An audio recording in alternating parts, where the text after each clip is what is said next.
Bienvenue dans ce nouveau cours autour du module Marketing fondamental. Donc bonjour à toutes et à tous. Dans cette nouvelle séance Marketing fondamental ou marketing de base, comme à l'accoutumée, prière de prendre vos cahiers, vos stylos pour pouvoir noter ensemble. Aujourd'hui, nous allons découvrir le produit. En marketing, nous l'avions étudié. Nous élaborons une stratégie pour répondre à un besoin. Donc le produit doit être un produit à la hauteur des attentes du consommateur. En entreprise, on ne crée pas le produit que nous aimons ou que nous préférons, mais on crée le produit que le client va apprécier et qu'il aura l'habitude de façon fréquente de consommer. Donc, est-ce qu'il y a des caractéristiques? Est-ce qu'il y a des spécificités? Oui, c'est ce que nous allons découvrir ensemble. Donc, cahier, stylo, je peux? Très bien. Avant tout, nous allons commencer par certaines caractéristiques du produit que je vous avais déjà expliqué la semaine dernière. Vous vous rappelez? Nous rappelons pour les personnes qui n'étaient pas avec nous. Les caractéristiques d'un produit sont les suivants. Le produit doit être fonctionnel. C'est quoi fonctionnel? Il doit avoir une utilité pour le consommateur. Si le consommateur ressent que ce produit est utile pour lui, il peut l'acheter. Le deuxième point, qu'il soit à caractère technique, ça veut dire qu'il puisse suivre les nouvelles technologies. Tant que le produit est avancé, tant que tu vas l'acheter. Imaginons que tu as un ancien téléphone, il fonctionne très bien. Le côté fonctionnel est là, mais la technologie et le côté technique, il y a meilleur. Donc qu'est-ce que tu choisis? Tu choisis une caractéristique, qu'il soit fonctionnel uniquement, ou tu me dis, madame, ce téléphone ne contient pas certaines options. Donc, s'il vous plaît, je voudrais bien un autre pour qu'il puisse être performant. Vous vous rappelez de ce que nous avions expliqué la semaine dernière? Utilité, oui, mais satisfaction psychologique aussi. Aujourd'hui, pourquoi vous achetez un nouveau téléphone alors que le premier, il fonctionne? Et tu arrives à parler, à répondre, tu reçois. Tu me dis, non madame, le téléphone n'est pas uniquement pour la réception d'appels, mais j'ai besoin de plusieurs fonctionnalités et de nouveautés et qu'il soit à jour et qu'il puisse avoir telle et telle option. Donc, le côté technique est important. Maintenant, l'ergonomie. Vous vous rappelez ce que j'ai expliqué pour l'ergonomie? Qu'il puisse satisfaire un besoin particulier. Par exemple, si quelqu'un veut un ordinateur, on va lui demander, est-ce que vous êtes étudiant, ou vous êtes ingénieur, ou vous êtes professeur? Quel est votre besoin particulier? Pour que ce besoin particulier soit satisfait. Et bien sûr, le côté aussi économique, qu'il puisse aller avec la capacité d'achat du consommateur. On ne va pas offrir au consommateur un produit beaucoup plus cher que sa capacité. Donc, on va essayer de s'adapter avec le niveau financier ou le niveau économique du consommateur. Nous commençons ce chapitre avec ces 4 éléments. Donc, le produit doit être fonctionnel, technique, ergonomique et économique. Le problème sur le marché, c'est quoi? C'est la concurrence. C'est-à-dire, si nous, en tant qu'entreprise, nous ne produisons pas un produit avec ces qualités-là, avec ces 4 qualités, il y a les autres entreprises qui risquent de le produire. Donc, ce qu'on n'est pas capable de faire, les autres peuvent le faire et nous restons alors en perpétuelle concurrence.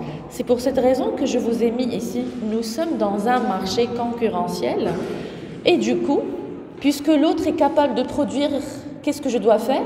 Produire aussi, mais d'une façon assez différente. Suivre ou choisir une stratégie de différenciation pour offrir un produit peut-être de même qualité, mais pas les mêmes fonctionnalités. D'ailleurs, quand vous partez à Marjane, vous ne trouvez pas un seul yaourt ou un seul lait ou un seul produit dans un rayon. Vous trouvez dans le même rayon, spécialiste du même produit, mais différentes marques. Oui ou non? Donc ici, qu'est-ce que nous visons? À travers notre différenciation. On vise un aspect que nous avions étudié suite à l'analyse du marché et suite à l'analyse du comportement du consommateur. Je vais partir directement. Si nous avons pris en considération ces 4 caractéristiques, nous allons alors choisir une politique que nous allons essayer de suivre. Et cette politique, qu'est-ce que cela veut dire? C'est-à-dire tout simplement prendre des décisions relatives à la vie du produit ou d'une famille de produits. Nous allons alors choisir le positionnement où nous allons distribuer notre produit. C'est cela le positionnement, the place. Si vous vous rappelez avec moi, c'est le marketing mixte. Vous vous rappelez? The place, the price, the product, the promotion. Le positionnement, c'est l'endroit où nous allons commercialiser le produit, où nous allons le vendre. La gamme, c'est la différence de, au niveau de tous les produits qui font partie de la même marque. Je cite à titre d'exemple L'Oréal, qui a une gamme pour enfants, une gamme pour femmes, une gamme pour hommes. L'innovation, bien sûr que cela nécessite de l'innovation. Nous n'allons pas proposer un seul produit pour les femmes, mais plusieurs. Pour peau sensible, pour peau sèche, pour peau... Donc, pour prendre en considération tous les types de femmes. La modernisation au niveau du packaging, attention le câble s'il vous plaît, merci. La modernisation, il faut que le produit soit moderne tout simplement au niveau visuel, qu'il puisse aller avec le développement du pays, mais en même temps être aux normes internationales. Et nous devons savoir que lorsque le consommateur consomme le produit et qu'il finit cette consommation, il va l'abandonner. Imaginons-moi ce Kleenex, je vais l'utiliser maintenant. Mais dès que je finis, qu'est-ce que je vais faire? Je vais le jeter. Donc il y a l'abandon du produit. Qu'est-ce que je dois faire? Acheter un autre Kleenex. L'abandon du produit, c'est ce qui nous pousse à reconsommer. Nous passons à un autre point. Lorsque je parle d'un produit, le produit répond à un besoin. Donc, dans la phase création, nous l'avions déjà expliqué en cours, dans la phase création du produit, nous prenons en considération l'ensemble des besoins économiques du consommateur. Nous ne produisons pas parce que nous aimons nous-mêmes le produit, je le répète et je le répète, mais parce que ce produit sera vendu. Donc, on cherche le manque à satisfaire. Lorsque nous parlons alors de satisfaction de besoins, nous devons savoir que les besoins, ils sont illimités. Et c'est cela ton étude, parce que pour créer un produit, étudie le besoin. Regarde ces produits illimités. Bonjour. Puisqu'ils dépendent de la pub, des nouvelles technologies d'information et de communication, ils dépendent aussi des groupes sociaux auxquels nous appartenons. Donc, de quoi ce quartier parle tout le temps? Quel est le besoin? On dit dans notre quartier, c'est dommage, on a plein de cafés, comme certains quartiers chez nous au Maroc. Dans le même quartier, on trouve 5-6 cafés, mais on ne trouve pas beaucoup d'autres choses. Donc, ces choses-là qui ne se trouvent pas, ou ces commerces qui ne se trouvent pas, ou ces activités qui ne se trouvent pas, c'est là, en fait, le réel besoin. Et qui est répétitif, dont on a vraiment toujours besoin. Voilà. Donc, les besoins sont variés. On n'a pas un seul, mais nous avons des besoins différents, variés. Ça dépend où nous sommes, dans quel espace, ça dépend de quel timing. Est-ce que je suis une enfant, je suis une adolescente? Mes besoins changent. Ils sont aussi concurrents, ces besoins, parce que justement, il y a plusieurs entreprises. Chaque entreprise va produire un produit qui sera concurrent de l'autre. La différence maintenant sera dans la valeur ajoutée, dans cette petite plus-value que nous allons offrir aux consommateurs. Si le consommateur sentira que notre produit est différent des autres, cette distinction le poussera à l'acheter. Par exemple, vous, si je vous dis, quand vous partez à Marjane, au Carrefour, au Bim ou n'importe où, et vous avez un rayon de yaourt, est-ce que tu passes et tu achètes n'importe lequel? Ou bien tu sais très bien en avance le produit que tu vas acheter? C'est au hasard ou c'est par conviction, c'est par choix? Par choix ou au hasard? Choix, tu rentres, tu sais ce que tu vas prendre, ou au hasard, ce que tu trouves en premier, tu le prends. Mais quand vous achetez par choix, cela veut dire que tu as déjà consommé ce produit et qu'il t'a donné satisfaction, même s'il y a des concurrents. Mais tu auras même ton argumentaire. Tu me dis, madame, la texture n'est pas la même, la qualité n'est pas la même, le goût n'est pas le même, l'arrière-goût n'est pas le même. Il y a satisfaction, madame, totale. Je n'ai pas de raison de réorienter mon achat. Je vais rester fidèle. N'oublions pas qu'il y a certains produits complémentaires. Je donne le simple exemple d'une papeterie ou d'une bibliothèque qui ont des besoins complémentaires. Lorsque tu pars chez lui, tu vas acheter un stylo. Qu'est-ce que tu trouveras à côté? Des petits cartables. Et là-bas, des cahiers. Et là-bas, des petites trousses. Ce sont des besoins qui se complètent. Celui qui va acheter un stylo, normalement, a besoin d'une trousse. Normalement, cette trousse doit être dans un cartable. Au lieu que je te laisse sortir de mon magasin, partir chez un concurrent, je dois mettre tous les produits complémentaires dans le même magasin pour t'empêcher de sortir. Est-ce que vous avez compris? C'est la même chose qui se trouve aussi dans les grandes distributions d'aujourd'hui. Nous réfléchissons à donner ou à offrir aux consommateurs plusieurs produits qui se complètent, comme un magasin de vêtements. Il y a certains magasins de vêtements qui ne font pas spécialisation, mais qui font diversification. À l'intérieur du même magasin, tu trouves les t-shirts, les jeans, les chemises, les chaussettes, les chaussures, tout. Pourquoi? Pour que quand tu rentres, tu achètes la totalité de tes besoins et tu ne pars pas chez un concurrent. Est-ce que vous avez compris? D'accord. Je peux passer? Oui? D'accord. Alors, si nous allons classifier, justement, c'est... Vous voulez que je revienne?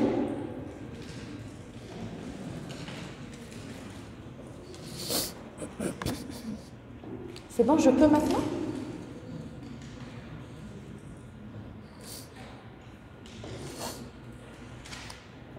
Je peux? Très bien. Si nous allons à présent classifier ces besoins, nous allons les classifier en deux critères. Le premier critère, est-ce que nous voulons produire un produit qui répond à un besoin individuel, ou est-ce que c'est plus rentable de produire un produit qui répond à des besoins collectifs? Une machine à laver répond à des besoins comment? Collectifs. Un Kleenex comme celui-là répond à un besoin? Qu'est-ce qui est le plus rentable? Non? Celui-là, combien je vais acheter en 10 ans? En 10 ans, 10 ans, combien je vais acheter en 10 ans? Je n'ai même pas le chiffre, c'est difficile. Mais une machine à laver, combien en 10 ans? 1 à 2 maximum. Donc, qu'est-ce qui est le plus rentable? Il y a plusieurs variables. Certains vont me dire, madame, la machine à laver coûte plus cher. Il y a un retour sur investissement. D'autres, ils vont me dire, madame, la répétitivité de l'achat est plus rentable. Donc, ça dépend de quelle variable nous parlons. De la répétitivité d'achat ou du coût d'achat. Lorsque le coût est élevé, le coût est très élevé. Là, imaginons une machine à laver qui coûte 20 000 dirhams. Ça n'existe pas, mais juste à titre d'exemple. Elle sera plus rentable. Je pense que ce point est clair. Je vais passer à deux types de besoins. Les besoins primaires et les besoins secondaires qui vont aussi être étudiés dans l'analyse du marché. Des différents besoins primaires, cela veut dire que ce sont des besoins physiologiques, élémentaires et fondamentaux. Ils sont des besoins indispensables à l'homme et à sa survie. Ce sont carrément des besoins liés à la vie de la personne. Ils sont vitaux.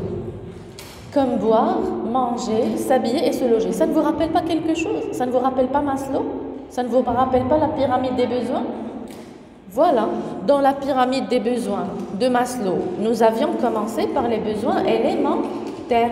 Cela veut dire que si nous voulons gagner plus, peut-être dans notre étude du marché, je disais, lorsque nous voulons faire une étude de marché, nous réfléchissons à ces variables.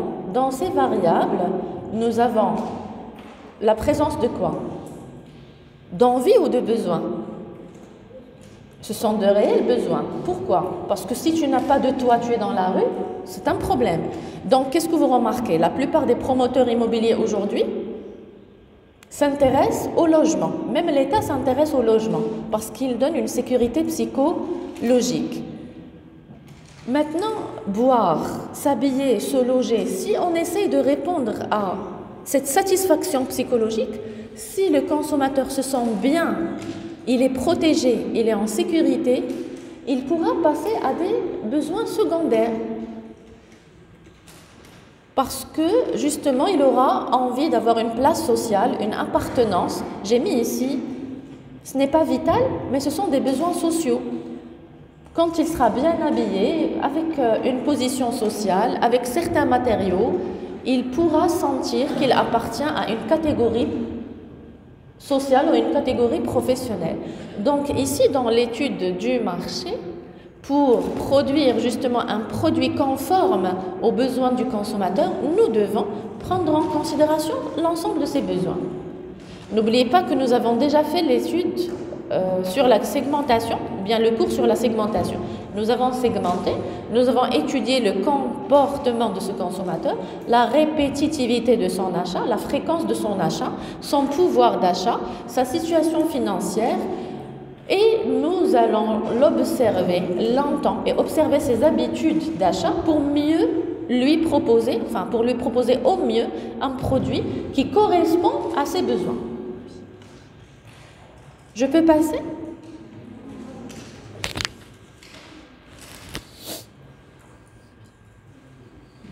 Je peux? Très bien. Donc, lorsque nous parlons de besoin, le mot qui colle au mot besoin est toujours satisfaction. Lorsqu'il y a conception, innovation, réunion, nous réfléchissons autour de ce produit, il doit vraiment satisfaire les besoins. Parce que justement, tout individu utilise, consomme, achète, passe à l'action pour justement arriver à cette satisfaction. Et lorsque nous parlons de biens libres ou de biens économiques, le bien libre, il est abondant par rapport à nos besoins et il est en plus gratuit. Comme l'air que nous respirons, c'est un bien libre. L'air que nous respirons, il est abondant. Oui ou non? Tous nous respirons tout de suite. Mais attention, vous allez me dire, madame, vous avez mis ici, il est gratuit. Il y a une part de vérité, il y a une part de quoi? Pas de non-vérité, mais pendant le coronavirus. Je reviens toujours à cette référence. L'air a été conditionné de façon à ce qu'il soit vendu dans des bouteilles d'oxygène. Et les personnes qui avaient des problèmes de respiration pendant le corona, on leur vendait l'air, l'oxygène, pour qu'ils puissent respirer. Même cet élément libre, ce bien libre, est devenu un bien économique. Qui nous dit que dans quelques années, avec la pollution, qu'il n'y aura plus d'air libre et que tous les biens seront des biens économiques et que tout le monde aura, attention les gars, que tout le monde aura des bouteilles d'oxygène pour pouvoir respirer. Le bien économique, c'est le fruit d'un travail humain. Comme toi, quand tu vas partir à une entreprise, tu vas offrir le capital travail et tu vas produire un produit, tu seras producteur. Tu participeras à ce cycle de production pour offrir un produit au consommateur. Donc l'air, c'est un produit créé par Dieu, il est libre, oui ou non? Mais quand il a été commercialisé avec certaines petites additifs, certaines petites choses qu'on a rajoutées dans la bouteille d'oxygène, il est devenu justement un bien économique. Est-ce que je peux passer? Nous allons essayer de voir si ce bien il est matériel ou immatériel. Bien sûr, nous parlons de qui? de toi, en tant que marketeur, tu es en train de faire une analyse des besoins pour mieux offrir ou pour être orienté vers tel et tel produit. Si nous voulons parler de produits, nous devons connaître quels besoins satisfaire. On l'avait dit au début du cours. Donc, les biens peuvent être matériels ou immatériels. Ceux qui sont matériels, c'est ceux qui sont tangibles, je peux les toucher. Et les biens immatériels, c'est plus lié à des services, en fait, comme la coiffure, c'est un service, le transport, c'est un service, l'enseignement est un service, la consultation médicale est un service. Donc, ça dépendra. Qu'est-ce que tu veux offrir comme produit, qu'il soit matériel ou immatériel? Ce bien est-il durable ou non durable? Il y a certaines personnes qui préfèrent investir dans des biens uniquement durables. Uniquement durables, c'est-à-dire qu'ils peuvent durer plus d'une année. Ils peuvent payer le prix, même si c'est cher, mais ils préfèrent un produit qui va durer dans le temps. Nous avons, pour le cas d'entreprise, des biens d'équipement, normalement, qui doivent durer longtemps. On n'achète pas un bureau pour 6 mois, mais on l'achète pour une longue durée. Les biens de consommation durables peuvent être, par exemple, des véhicules, le mobilier, l'électroménager. Nous n'achetons pas pour une petite courte durée, mais on essaye de voir le maximum d'années de garantie et le maximum d'années de vie, de survie de ce produit. Bien sûr, le bien non durable est le contraire de ce que je viens d'expliquer. Il va avoir une durée de vie limitée. J'ai donné tout à l'heure l'exemple d'un Kleenex pour une consommation de tout de suite qui m'obligera à aller acheter un autre tout à l'heure. Maintenant, concernant la production en entreprise, nous utilisons des produits intermédiaires qui participent dans le processus de fabrication. Ces produits ne sont pas durables. Ils participent pendant le processus de fabrication, ils font partie des matières premières que nous utilisons pour avoir un produit fini. Donc, ils sont transformés. Toi, dans la cuisine, tu veux faire un plat ou un cake. Qu'est-ce que tu ramènes? Des œufs, de la levure. Est-ce que finalement, tu vas donner chacun de ces ingrédients sur un plat, tu vas les donner aux invités? Non, ce sont des produits intermédiaires. C'est quoi intermédiaire? De courte durée de vie, qui vont être transformés pour donner un produit final. Ça s'appelle les FBCF. Vous les avez étudiés l'année dernière en module Introduction à l'économie générale. Les FBCF, ce sont des produits qui font partie du processus de fabrication. Leur durée de vie est limitée. Ils sont transformés pour obtenir un produit fini.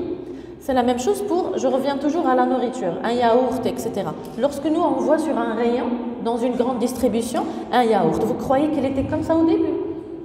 Non, il y avait de la poudre de tel et tel lait, il y avait des arômes, il y avait des saveurs, il y avait des petits morceaux de fruits, plusieurs produits intermédiaires à caractère non durable qui se sont transformés, ces matières premières se sont transformées pour obtenir un produit final. Ça marche? Je peux passer? D'accord. Donc finalement, si nous avons bien suivi l'ensemble de ces analyses de besoins vont nous ramener à un ensemble de produits que nous pouvons produire. Parce qu'il y a une grande demande, il faut la satisfaire avec une diversité d'offres. Le produit finalement, avec tout ce que nous venons de voir, ça peut être quoi? Soit des services, soit des biens. D'accord. Maintenant, pour les biens, ça peut être soit des biens de consommation, soit des biens industriels. Si on veut synthétiser ce que j'ai expliqué. Les besoins industriels, c'est les machines, l'équipement, etc. Les biens de consommation, c'est la nourriture, les vêtements. D'accord. Maintenant, les biens de consommation que le consommateur va consommer à titre répétitif. Soit ce sont des biens de grande consommation, soit ça va être des biens de temps en temps, il va les acheter. Ils sont des biens occasionnels. En marketing, on les appelle les biens anomaux. C'est une expression.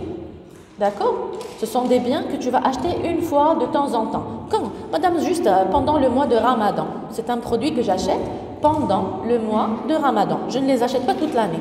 Ou bien, madame, ce produit-là, je l'achète lorsqu'il y a une fête religieuse. On le met sur la table. Mais ce n'est pas chaque jour.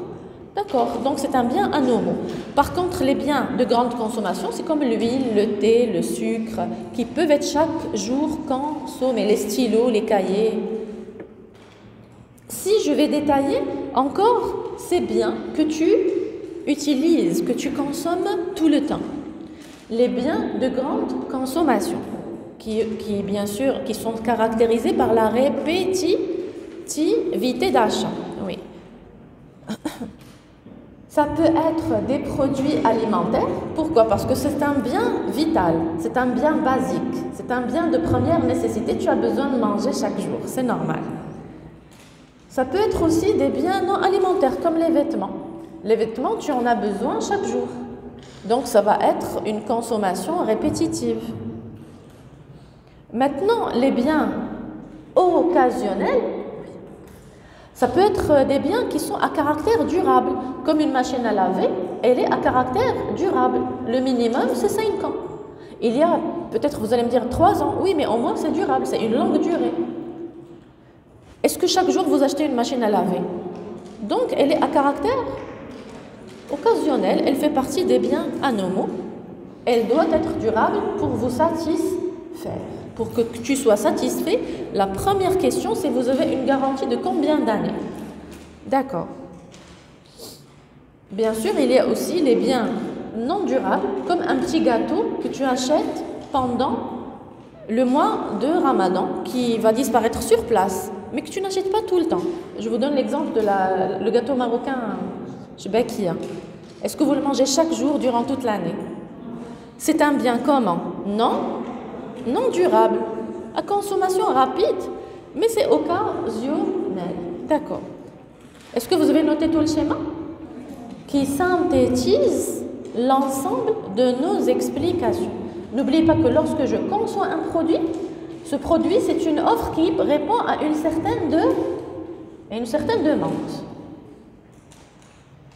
Je passe? Nous continuons. Alors, si nous avons compris cette logique, nous sommes toujours avec une bonne offre, une offre pertinente pour notre consommateur. Nous allons essayer de classifier les produits. Vous avez remarqué ce que j'ai fait dans le cours? J'ai défini le cours, après qu'est-ce que j'ai fait? Non, mais avant le schéma, qu'est-ce que j'ai fait? Nous avons étudié ensemble les types de besoins et nous les avons classifiés. Quel était l'objectif? Connaître le besoin du client pour adapter notre produit à leurs besoins. L'offre doit correspondre aux besoins, à la demande. D'accord. Maintenant, nous allons classifier ces produits en 2 catégories. Les produits industriels et les produits de consommation. Je peux expliquer et vous noter en fur et à mesure avec moi. On termine ensemble. J'explique la chose et tu l'écris en parallèle. Gardons le même rythme. Alors, par rapport aux produits industriels, nous avions parlé tout à l'heure des FBCF, les produits intermédiaires qui vont participer dans le processus de fabrication, qui vont être transformés. D'accord? Et nous avons les pièces de voiture, les accessoires, qui vont eux aussi être transformés ou utilisés pour obtenir un produit final. Quand tu parles de jantes de voiture ou de pneus ou d'un moteur, etc., ce sont des pièces détachées qui vont être utilisées en industrie pour obtenir un produit final. Nous pouvons aussi avoir les biens, les équipements. À titre d'exemple, cette faculté, nous avons eu besoin de beaucoup de logistique, de matériaux et d'équipements pour que vous soyez à l'aise au niveau de votre formation. Maintenant, si je passe à la consommation, ça peut être des produits fréquemment achetés, donc c'est des produits banals, utilisés chaque jour de façon normale, répétitive, qui te permettent de survivre, d'être normalement un être humain qui consomme chaque jour pour continuer à vivre. Ça peut être des vêtements, des stylos pour étudier, donc non alimentaires, comme de l'eau, de la nourriture alimentaire.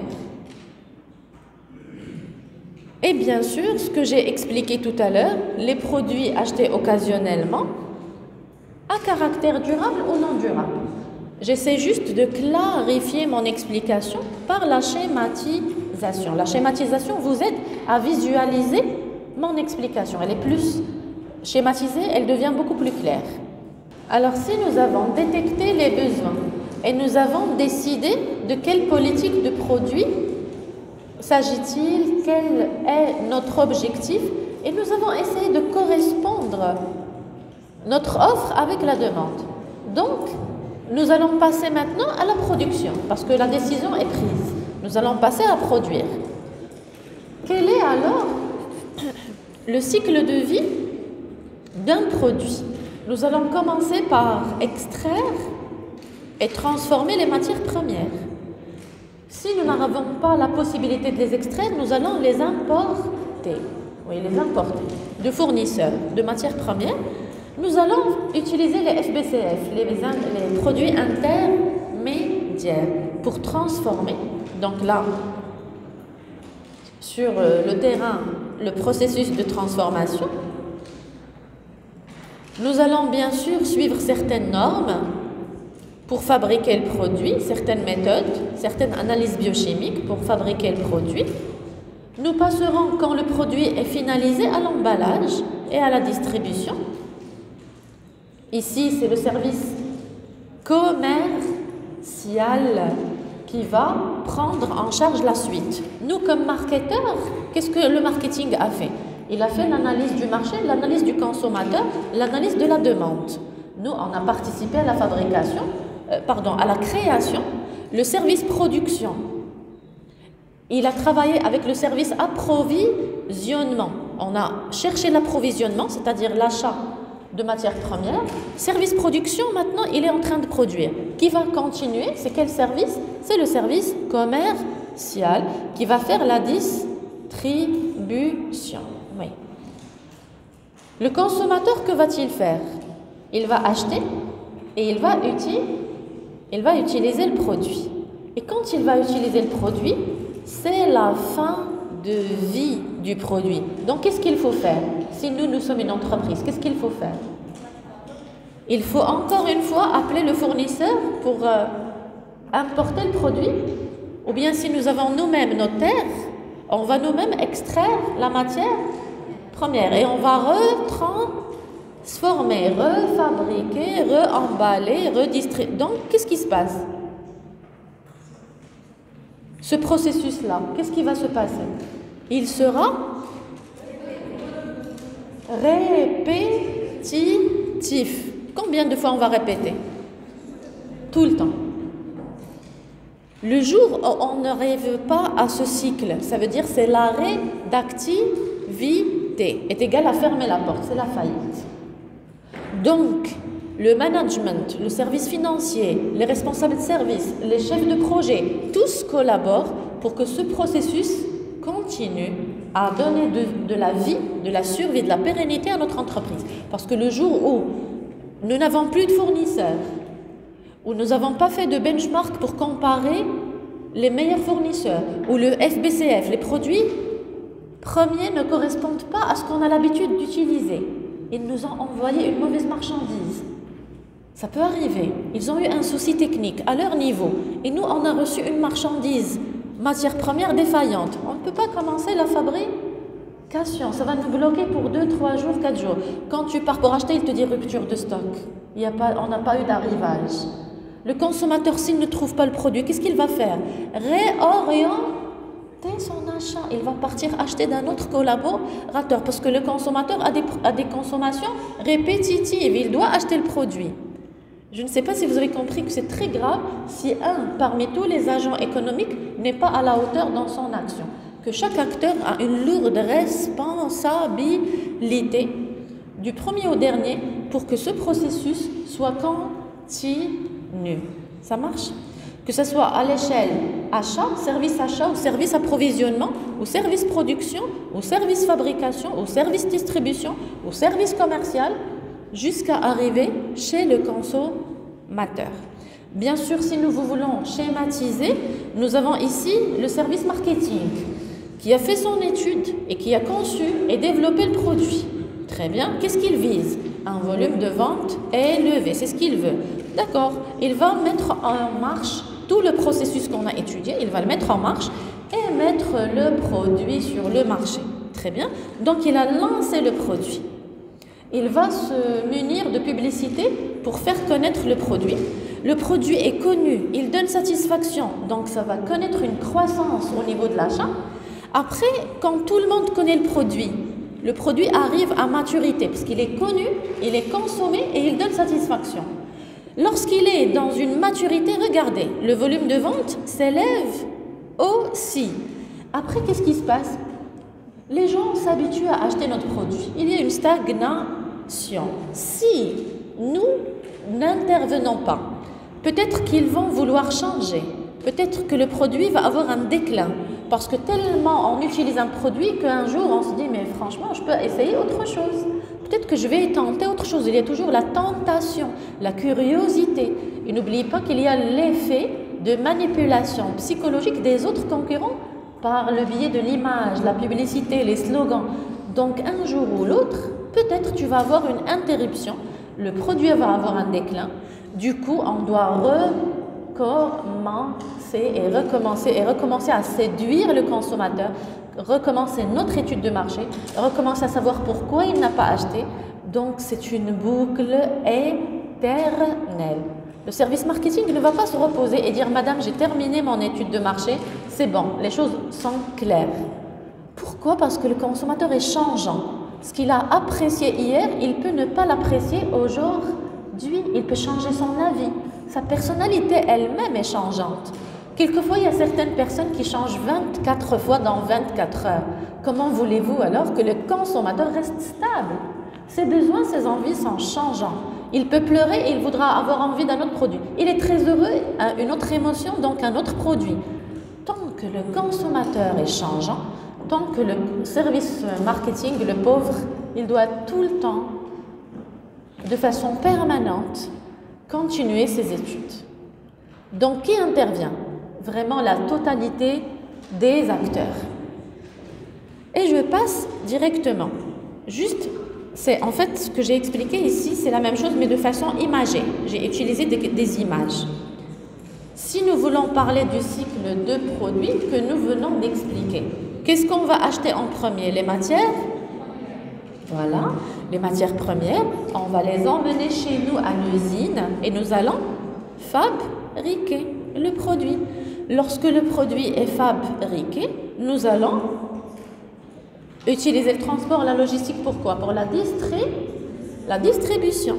Et puis après, quand il y a la distribution, qu'est-ce qui se passe? Il y a l'achat. Les gens viennent pour acheter. Donc il y a la consommation, l'acte d'achat. Lorsqu'il y a l'acte d'achat, les consommateurs partent chez eux. Pourquoi? Pour utiliser le produit. Eh bien, c'est la fin du produit. Si eux, ici, ils étaient satisfaits, que vont-ils faire ultérieurement? Ils vont passer à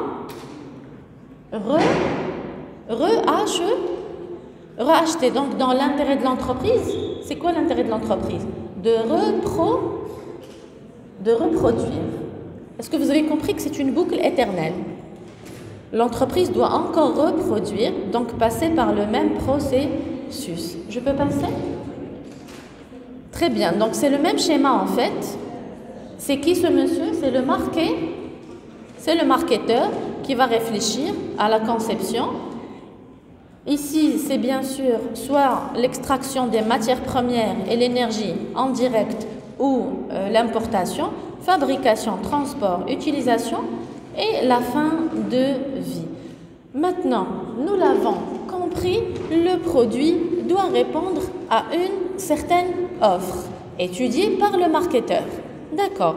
Si nous sommes partis avec cette base, nous allons dire alors que le produit est tout ce qui peut être offert sur un marché, de façon à y satisfaire un besoin. Très bien. Donc, si nous allons offrir une offre, présenter une offre sur le marché, elle doit avoir deux pôles ou deux composantes.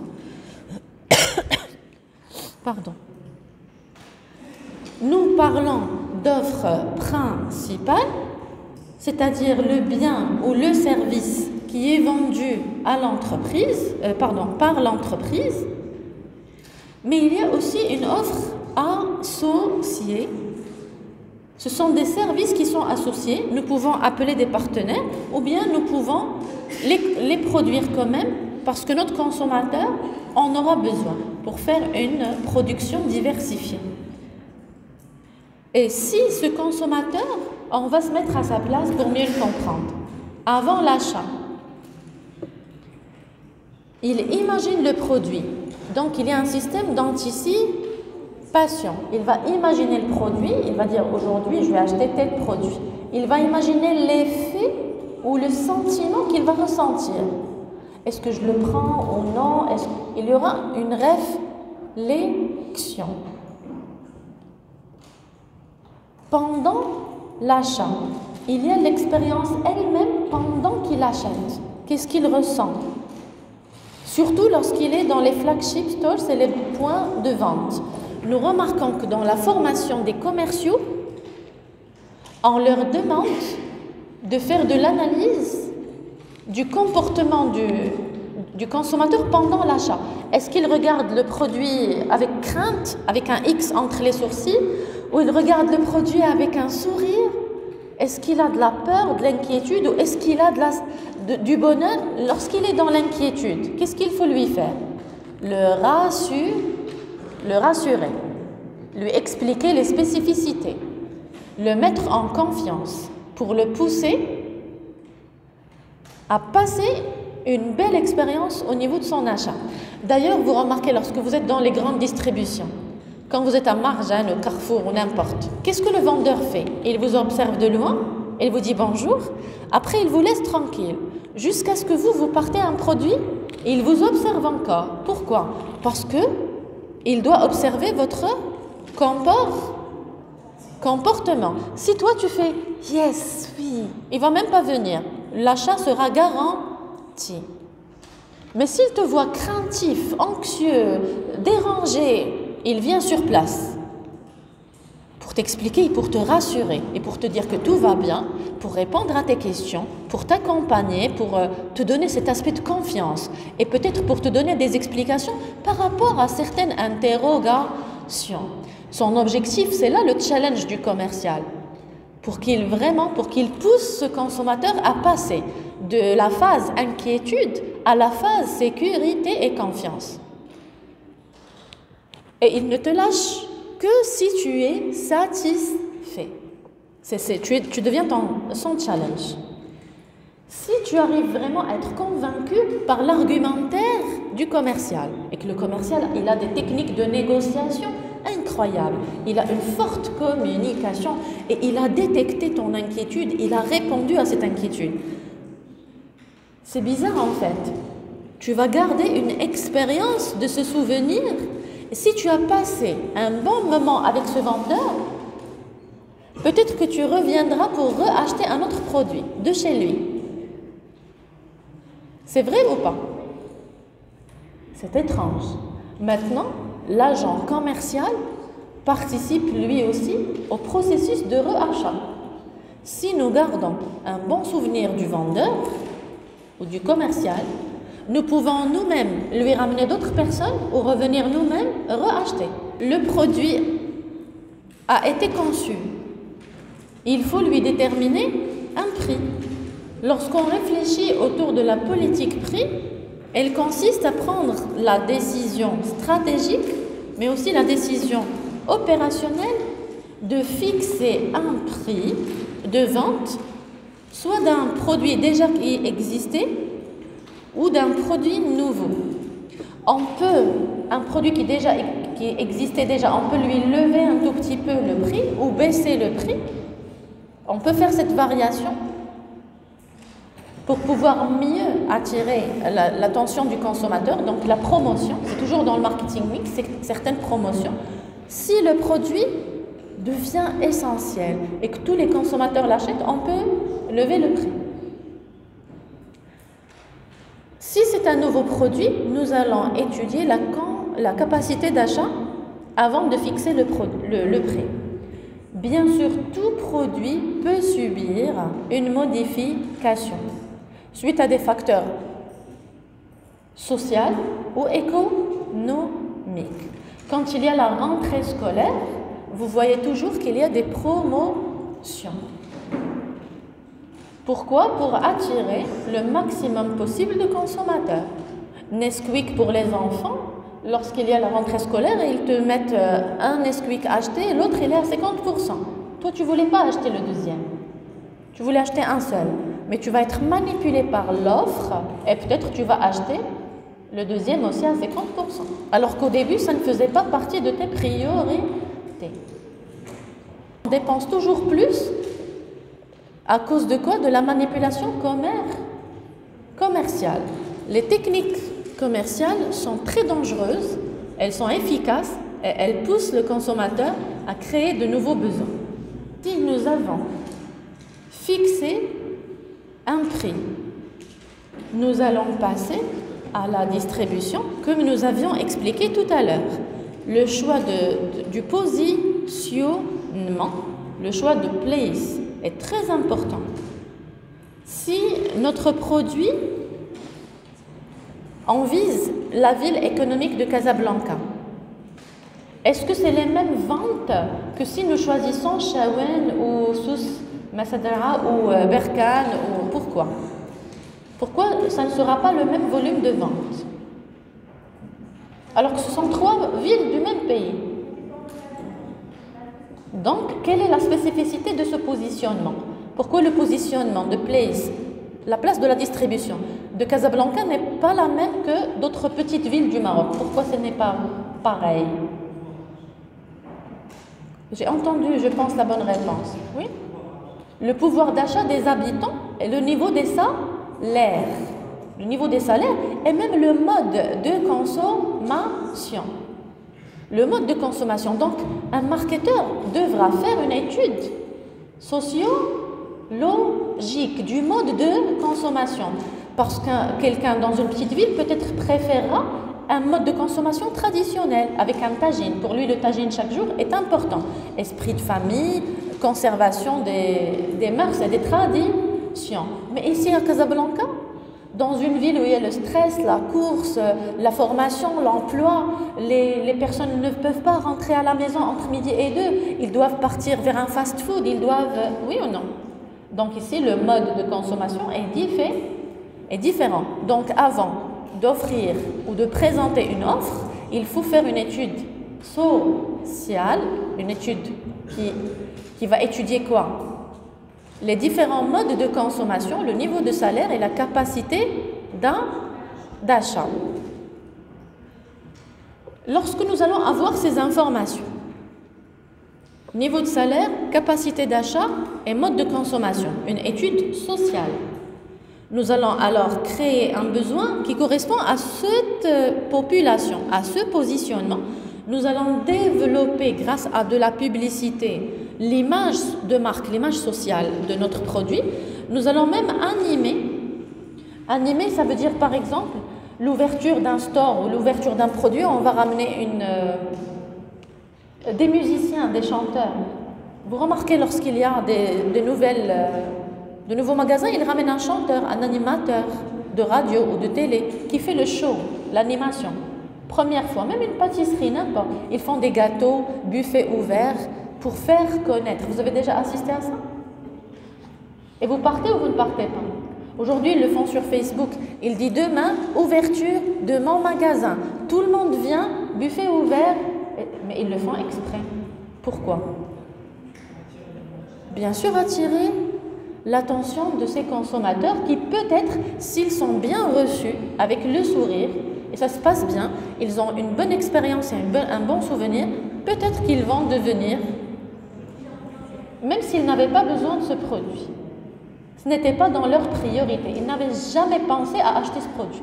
Mais peut-être grâce au relationnel, la qualité relationnelle, la qualité du comportement de ce vendeur, il va venir. Il lui dit, je te promets que je vais venir. Il lui dit, non, passez juste boire un petit café avec nous, n'achetez pas. Juste, venez juste nous dire bonjour, je veux juste vous voir. Mais grâce à la manipulation, tu pars, tu dis, qu'est-ce qu'il est sympathique. Il sait parler, il a l'art de la parole, c'est magnifique. C'est de la pure, quoi, manie. Mais oui, ça fait partie des techniques de vente. Les techniques de vente aujourd'hui, si tu n'es pas un beau parleur, un beau communicateur, lorsque tu rentres chez quelqu'un, il te dit ce produit il est à 120 dirhams. Soit tu l'achètes, soit tu le déposes. Tu lui dis je le dépose. Je ne vais pas l'acheter. Il y a certains vendeurs désagréables, on n'achète pas. Il est nerveux tout seul. Pourquoi il va sortir sa nervosité sur moi? Tu dis non, moi je connais la qualité de mon produit. Soit vous l'achetez, soit vous le déposez. Ben, bien sûr, j'ai le choix, j'ai mon argent dans ma main. Lorsque le consommateur est roi et il a l'argent, c'est lui le propriétaire de ce capital, il peut partir chez quelqu'un d'autre. Donc dans la distribution, le rôle du commercial est important. Ça marche? Alors, bien sûr, nous allons passer à ce commercial, encore quelques minutes, et cette fonction commerciale est en étroite collaboration avec le service marketing.